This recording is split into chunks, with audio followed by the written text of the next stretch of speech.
Now here's our review for Zombi U.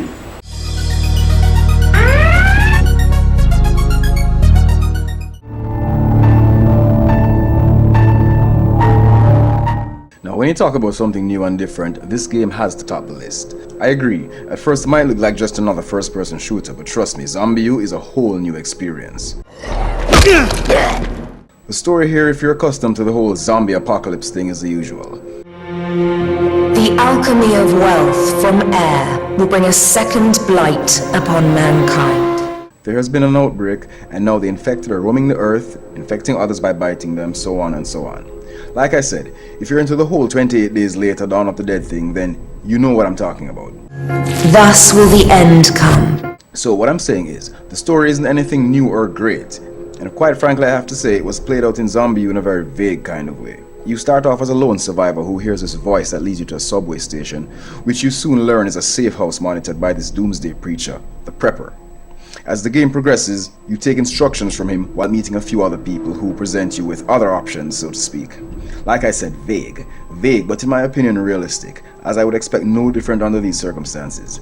I also like the fact that all of this happened in London, because even though I've played a lot of games that took place in locations other than the US, it really seems like everything happens to the US, or at least most things. If there's an alien invasion, a haunting, an outbreak, a terrorist attack, it always seems to be in America. So yeah, I appreciate the change of scenery. You're clean, aren't you? The voice acting is good, and same goes for the rest of the audio.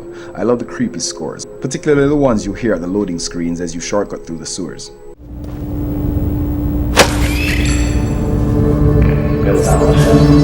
The Wii pad is put to a lot of use here. You'll find that you really shouldn't leave home without it. It's called the Prepper pad in game, and you'll see it living up to its name as you use it for doing very important and key things, from scanning locks, hacking cameras, controlling mounted weapons, and so on. Okay, you're free to come and go now. It also provides you with a smart map, and as you upgrade throughout the game, the smart map becomes even smarter. Now might be a good time to try out your radar. The Prepper pad plus this game's other attempts at realism truly redefines or at least brings some amount of new meaning to this term, survival horror.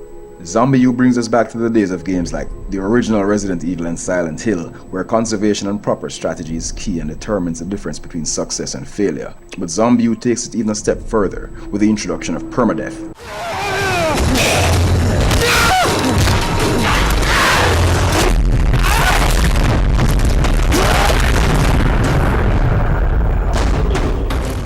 Permadeath, as the name suggests, is permanent death. This can come to you in two ways. First, for the hardest of the hardcore, we have survival mode, a mode where you play as one person from start to finish. But if this sole survivor dies just once, the game ends. That's right, this is worse than even old school where we only had like 3 lives and lights out. Here if you die just once, that's it, credits roll with no continues. Then you can play the normal mode, but permadeath still applies.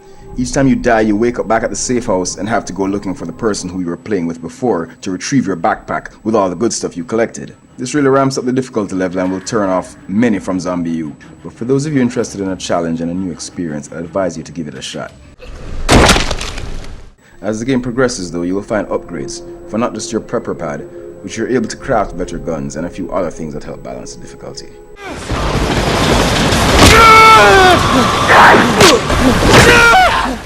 Things like the absence of any kind of boss battle and no real puzzle solving also helps with this balance. Sometimes you have to use your Prepper pad to figure out some basic things, but no old school Resident Evil Tomb Raider style puzzles here.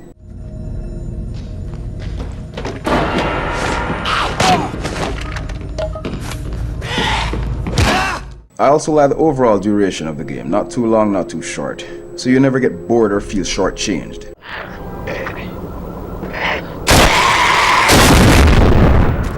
The graphics in Zombi U is much like those in New Super Mario Bros. U. By this I mean, they do look dated.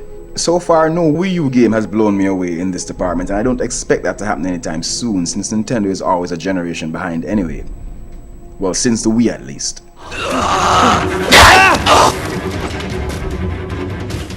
Zombi U uses realism as one of its main selling points, but other than the fact that no game is really realistic, things like the cricket bat really gets to me. The cricket bat is your only melee weapon. Now my first concern is why. In this post-apocalyptic world where things are no longer for sale and you can loot just about anywhere, as all the shop owners are dead, why would you cling to this clumsy bat? Try finding a machete or sword or some such delight. But a cricket bat? And that brings me to the next problem with Zombi U, the characters you play as. Now gamers, help me with this. Feel free to shoot me an email with your take. Why is it that in this zombie apocalypse only the weak and awkward manage to survive? Seriously, all the characters, no matter how many you go through, have the same physical disabilities. They're all weak and timid. You can tell by their panting, inability to run fast, to handle a bat better, or run and reload or shoot, even when you take control of a policeman. Now are you telling me that when the outbreak hit, and you had to be fighting and running for your life, only the weak ones made it? That's not logical. I'd expect the opposite. I'd think that the fit persons, the well-trained persons, the strong and athletic persons would have stood a better chance, but no, not here in Zombi U.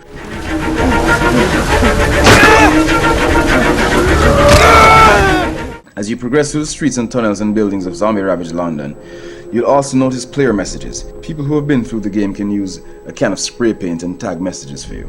Most have a thumbs down saying don't trust, but I posted none myself and paid very little attention to any of the ones I saw. Unnecessary addition in my opinion. A few more handicaps. You can't walk while using the prepper pad. Why? Then you'll sometimes meet up on really long load times when you're trying to open certain doors. Trust me, this is one of the scariest games I've ever played, and waiting in the dark for a door to load is quite unnerving. The ending of the game was lackluster at best, and while you have more than one way to beat this game, the ending still leaves a lot to be desired. Welcome, ladies and gents, to the ultimate showdown! Now the silliest part of Zombi U. Many have given it praises, but for the life of me I can't figure out why. The multiplayer. First thing, you cannot play Zombi U's multiplayer online. Now seriously guys, this is the 21st century, come on.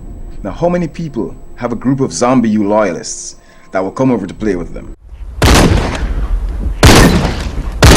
What we're offered here is a capture the flag type scenario where one person plays with the Wii pad as the king of zombies who unleashes the undead on the other player who plays with the Wiimote and nunchuck. Let's play Survivors vs. Zombies! Now we need more options, and why is it not online? And while I'm not saying you have to have the standard team deathmatch and whatnot, devs could have added more multiplayer options. Even a co-op horde mode. Not happy with Zombi U's multiplayer at all. This also damages Zombi U's replayability factor. That and a few more things I mentioned leads me to believe this game was rushed. Don't care how long people say it was in development, it still should have spent a bit more time there. It's the dudes against the dead, and by crikey, it's gonna get messy! Now with all that said, I give Zombi U credit for its innovation and cool additions. Devs got a lot right, and a bit wrong. And since I've read where there are no plans for a sequel, I guess we won't be seeing an improved version anytime soon. The lab gives Zombi U a 7 out of 10. Not my finest hour, I fear.